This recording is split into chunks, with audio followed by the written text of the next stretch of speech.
Hi everyone, it is minus 23 degrees Celsius out at the moment. Let's go out and see how the greenhouse is doing. You can hear how crunchy the snow is.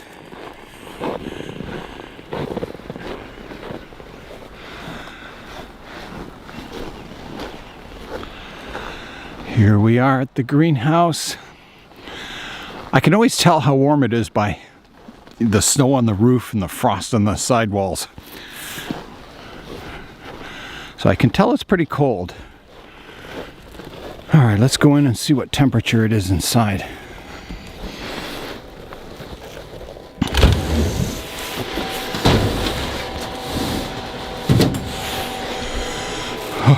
You can see the doors all frosted up. Okay, so the temperature is, it shows it to be minus 3.3 in the greenhouse at the moment, and the low was minus 4 last night. And it says outside it is now minus 20.8 degrees Celsius. The minimum it says was minus 22. So yeah, a cold night. Let's feel our soil here. Yeah, definitely frozen. Let me check over here. Yeah, everything's frozen. But you know, very lightly frozen. It's not like it went down too low. So there we go. So the coldest night of the year, and everything in here went down to minus 4. So that's pretty good for winter, overwintering. Yeah. Now we are going up in temperature next week, and there may be one day where we actually go above freezing, which will be really nice, so I can give everything in here a water. Hopefully I can collect some more rainwater if it drips off the roof. And it looks like we've got full sun today, so that's going to be really nice.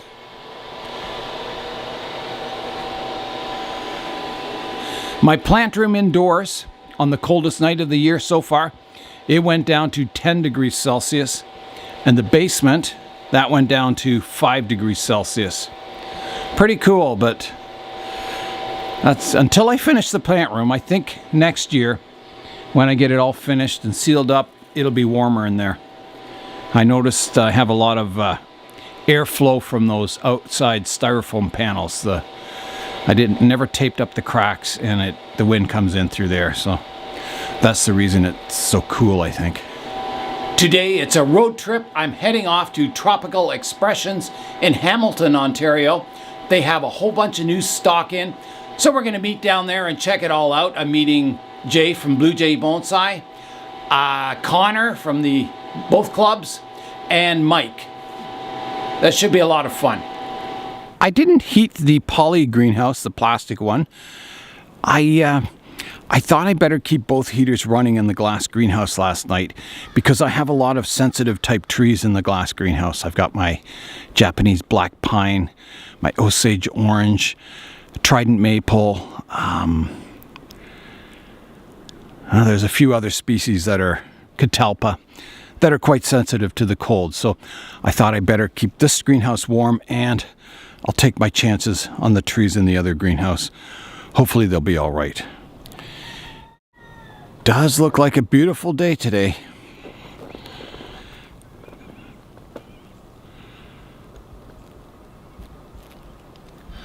I have made it to Tropical Expressions in Hamilton, so let's go inside and meet everyone. Here's the gang all together.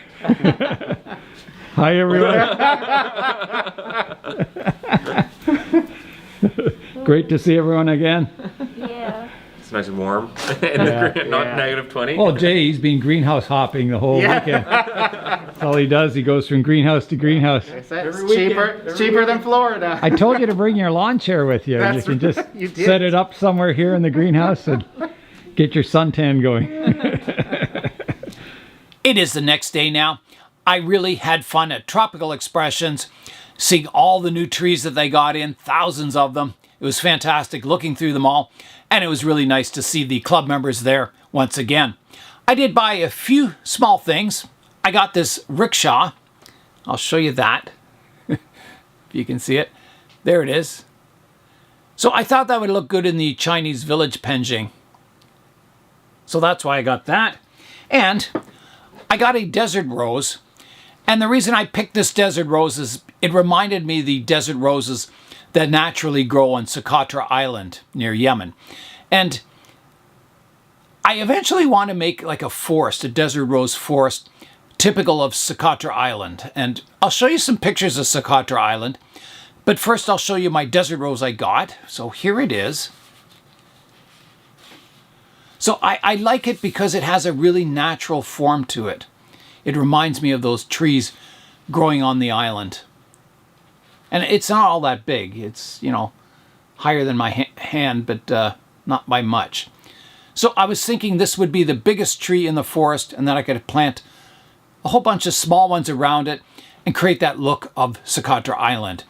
And I'll show you pictures of Socotra Island now so you can get an idea of what I'm after.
This tree will be the biggest tree in the forest, and then I'll have to buy a whole bunch of small ones or maybe start them from cuttings to create my Socotra Island forest. I think that'll be really cool. It looks like we might get some sun today, so let's head out in the greenhouse and do some pruning. The greenhouse looks much warmer today. You can see there's no ice on the walls, and the roof is cleared of snow and ice, so it should be quite nice in there for working today. What a difference a day makes. So right now it's 19.6 degrees inside, and the outside temperature is -5 or 67 inside, and wait for it, 22.4 outside. So much nicer temperatures today, and we do have a warming trend coming. It's going to be above freezing in 2 days, which will be awesome. I can collect water, get all these trees watered just in time. I was having a look at my tools. I've restored these pruners. They're looking really good. These ones just need a touch of sharpening. They're in good shape. These two, that's fairly new. This one's good shape. This is the scissors I use a lot. They reach in and you can do forests and that with them. I think that'll be the next tool that I do a total restoration on, like this one. Putting the gun bluing on it. I think that'll look really good to get that tool in nice shape for the next year. And this one also. This one is a really nice tool. It's got a bit of rust on it. The black's coming off of it. Made in Japan. So that tool also. So I think just basically 2 more tools to do a total restoration on, and the others just need a bit of sharpening. One of my objectives over the winter time is to get all my trees pruned up and ready to grow for spring. The next tree I want to work on today is my mulberry tree. This was just a little seedling that I dug up from the backyard. It just grew all by itself. I dug it up, root pruned it, gave it a bit of a top pruning, and then let it grow for the summer. So it's ready for another pruning now. So let's get it out and begin today's work.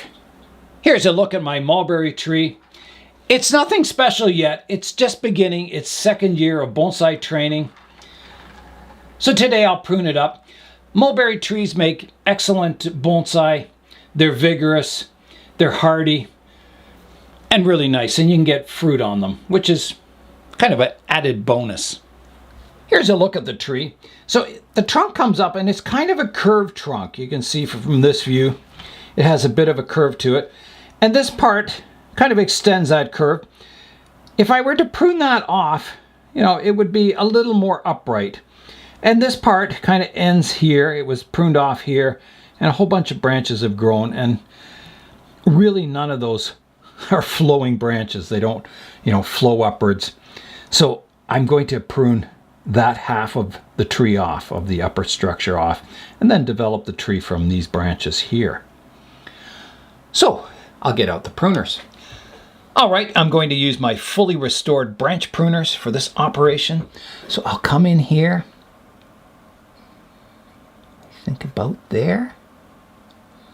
Here I go. Just like that. So there's the cut. Fairly deep, but that'll heal over nicely. I'm going to remove this lowest branch also. Here's that lowest branch. That part of it's dead, but this part is living, so I don't want to branch that low on the tree, so I'm just going to take that off too. Here's a look at the tree now. You can see it looks more upright. It doesn't have that kind of bend to the trunk so much anymore. So it comes up and divides from 1 into 2. This part is dead here, so I can prune that back. Like that. And then there's a stub here that's dead at the top. I can prune that off. And then I just need to prune back these branches. So here's, I guess, my strongest leader. I can take the tip off. I've got a bud here and one here. I've got a branch coming out here. I'll take it off here because I have a outward facing bud here. This branch, I've got a nice bud here. I can take the tip off that. And then this one, I've got a branch or a bud that fans out here towards the back, so I'll take the top off. Like that. So that tree is all pruned up and ready to grow for spring. And these mulberries are very fast growers, so I think you'll see this tree develop really nicely in a short amount of time. I will be root pruning and repotting this mulberry tree in spring, trying to get that nice, beautiful radial root spread and get it on its way as a bonsai. So I'll just put it back on the bench for now, and then in springtime, it'll get repotted. The next tree I'll be working on today is my Romeo dwarf sour cherry tree. I just got this last spring from the nursery, and I gave it one pruning to get the structure underway, and then I let it grow all summer. So today I'm going to prune it back once again. I'll spin the tree around so you can see it from all angles. So at the moment it's a bit of a slanting tree, but I have no idea. I've never repotted this before, so I don't know what the root system is really like under the soil. So when I go to repot it, if it makes sense to make it more vertical, I will. If it makes sense to keep it as a slanting tree, I'll keep it as a slanting tree. So I'll rotate it around. I think this was my front view with the tree as it is. So coming around to the right hand side, coming around to the back, the left hand side, and back to maybe the front. If I look at this tree, it already has quite a nice pleasing structure. It comes up the trunk. It has a back branch here. This trunk comes up, divides into two. Everything's kind of fanning out and flowing. So that's because it's been pruned once. So today I'm just going to give it a prune to make it more compact. You can see this branch, it comes up here. There's a bud on top, there's a bud on the bottom, and there's another couple of buds out here. So I want to shorten the branch back to this outward facing bud. So here's my bud, and I'll prune it just above there, like that.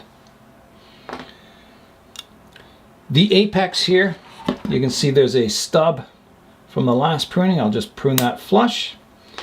And then I want to prune the apex down, so I have a bud going inwards and one going outwards and one at the back here. So I think I want to develop this outwards facing one, so I'll prune it off here just above that, like that, shortening that down. And then there's a branch that comes off that's kind of going back in towards the center of the structure. It's not really flowing outwards. So I think I should get rid of that entire branch. Yeah, so off it goes like that.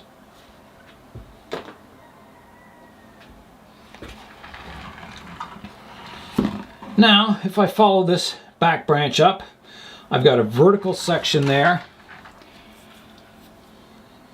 which is a little too vertical. I'm going to remove it like that.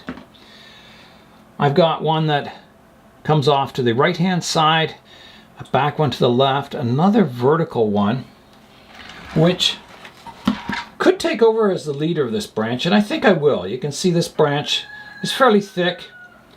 I have an opportunity to change direction and taper here, so I'll take it and I'll prune off this part of it, because, you know, that way I don't have this straight branch all the way out to here. I can shorten it and get a bit of movement to it. And then I want to shorten this, so I'll take it off to here. This one, I've got a dormant bud back there, and possibly one here. I've only got 2 strong buds at the tip, so I'm going to leave that branch alone. This one I'll definitely prune back. And I'm wondering, do I want it? Because I've got this one branch coming out, and it divides into basically 2 at this point, and then I kind of have a 3rd branch here. And this branch kind of crosses over top of this other branch, and it doesn't really fan out. So I think I'm going to remove that entirely, like that. That simplifies that structure, and I can develop, you know, more branches out this direction, this one out this direction, and this branch out this direction. So I'll take a stub off here. So this branch comes up, and then it kind of goes back. I've got a section that comes forward and one at the back. So they all divide, like this comes out, divides from 1 into 2, and then from 1 into 2 again. So the branch structure is quite nice, actually. I'm going to prune this one here. There's a bud here facing outwards. This one, I've got a bud that kind of crosses here. There's another one up here, so I think I'll take it off here. And then this back branch, I've got a stub here I can clean up. This back branch I've got a couple of buds here, one pointing downwards. I'm going to take it off here. And this one, just the tip off. I think that's about all I can do. There's not many other strong buds on that branch, just those 2 near the tip. So I can do a little cleanup work here. Just get that stub pruned up a bit. Like that. Nice. And I think that's it. Yeah, beautiful little cherry tree. There's a look at the cherry tree. A nice, simple little tree that can be developed into the future. The final tree that I'll be pruning up today is one that I'm pretty sure it's an elm that I dug up from the backyard. And I'm just going to tidy up the structure today, get it ready for spring. If you look at the trunk here, you can see all kinds of buds on the main trunk. So, you know, it's quite possible you could just hard prune it off and it would sprout all kinds of new branches. But I'm going to keep the branches that I have, at least the ones that are nice and flowing, and I'll prune the rest off. So let's have a look at the tree now. I'm going to start the pruning now. So the main trunk comes up and it's got a bit of a curve to it. I pruned the main leader off here, and this is a new branch that developed. It has another older branch here that got pruned off and a new shoot there. I don't really like, this division doesn't really flow nicely. It starts off really nicely, but then it kind of has a bit of a kink and comes more vertical. It doesn't flow outwards nicely. I'm going to remove these bottom branches for sure. They don't flow at all. So it's possible I could remove the more awkward looking branch and keep that one down lower. I think I will. I think that's a better flowing branch structure. So the thicker one is going to come off. So here I go.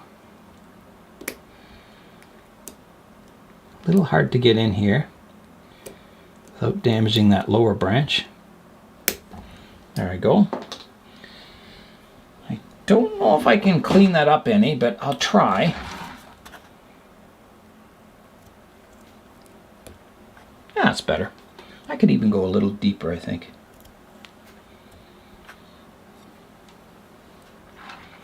Yeah, I gotta go deeper in here to clean that cut up. Like that, that's good. That'll heal over really nicely. So there's my first division. And then you can see this new branch here is quite straight, has very little taper, very little movement. So that's gotta be pruned back. So where is the question? I have about here. I don't have any, well, there's another bud way up here. There's a couple here. So I'm going to take a chance. This is a bit of a Hail Mary cut. I don't want this branch to go straight for very long, so I'm just going to come in here and prune it off. Here I go. Just like that. So that has got the little elm pruned up, ready to grow for spring. There's a closer look at the tree. I'll just rotate it around.